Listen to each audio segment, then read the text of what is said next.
امریکی وزیر دفاع جم میٹس نے آج افغانستان کا غیر اعلانیہ دورہ کیا اور کابل میں افغان صدر اشرف غنی اور غیر ملکی افواج کے نئے کمانڈر جنرل اسکاٹ ملر سمیت اہم شخصیات سے ملاقاتیں کی۔ افغان صدارتی محل کے مطابق افغان رہنماؤں نے امریکی وزیر دفاع سے جنوبی ایشیا کے لیے امریکی حکمت عملی، دہشت گردی کے خلاف جنگ اور پاکستان کے ساتھ مذاکرات پر بات چیت کی۔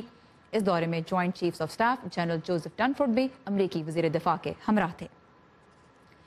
اس ہفتے بھارت جنوبی ایشیا کے آسمان پر پہلا مسلح ہائی ٹیک ڈرون اڑانے والا ملک بننے کے کچھ اور قریب ہو گیا۔ یہ ڈرون اسے امریکہ فراہم کرے گا اور اس کا نام ہے پریڈیٹر گارڈین ڈرون۔ یہ معاہدہ امریکی وزیر خارجہ مائک پومپیو اور امریکی وزیر دفاع جم میٹس کے حالیہ دورہ بھارت میں طے پایا۔ پریڈیٹر سیریز کے یہ ڈرونز کم از کم 40 گھنٹے تک پرواز کی صلاحیت رکھتے ہیں اور 40,000 فٹ کی بلندی کو چھو سکتے ہیں۔ بھارت کو ملنے والے ڈرونز پر میزائل بھی نصب کیے جا سکیں گے۔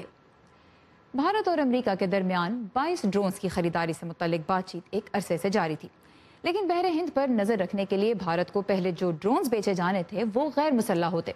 امریکہ نے مسلح ڈرونز فروخت کرنے کا فیصلہ کچھ ہی ماہ قبل کیا، لیکن ڈرونز دینے سے پہلے وہ بھارت کے ساتھ ہائی ٹیک سیکیورٹی کمیونیکیشن کا ایک معاہدہ کرنا چاہتا تھا۔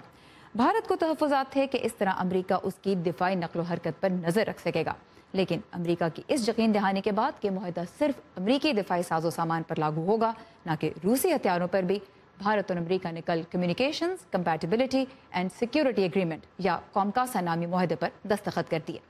اس معاہدے کے تحت امریکہ بھارت کو عسکری نوعیت کا مواصلاتی ساز و سامان دے گا اور دونوں ملکوں کی افواج محفوظ طریقے سے حساس معلومات کا تبادلہ کر سکیں گی۔ لیکن روس سے میزائل اور دفاعی نظام کی خریداری پر بھارت کو امریکہ سے صدارتی استثنا فی الحال نہیں ملا۔ امریکہ نے کامکاسا کے ذریعے بھارت کو تو ایک اہم دفاعی پارٹنر کا درجہ دے دیا۔ امریکی عہدیداروں سے ملاقات میں پاکستان کو کیا ملا؟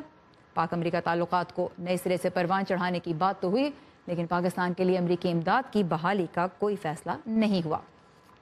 اس کے علاوہ پاکستان پر زور دیا گیا کہ وہ دہشت گردوں اور شدت پسندوں کے خلاف فیصلہ کن اقدامات کرے اور دونوں ملک ماضی میں کرائی گئی یقین دہانیوں اور سمجھوتوں پر عمل درآمد یقینی بنائیں۔ پاکستان کے وزیر خارجہ شاہ محمود قریشی کا دعویٰ ہے کہ دو طرفہ تعلقات میں حال تعطل ختم ہو گیا ہے اور امریکہ نے پاکستان سے دہشت گردی کے معاملے پر ڈو مور کا مطالبہ نہیں کیا۔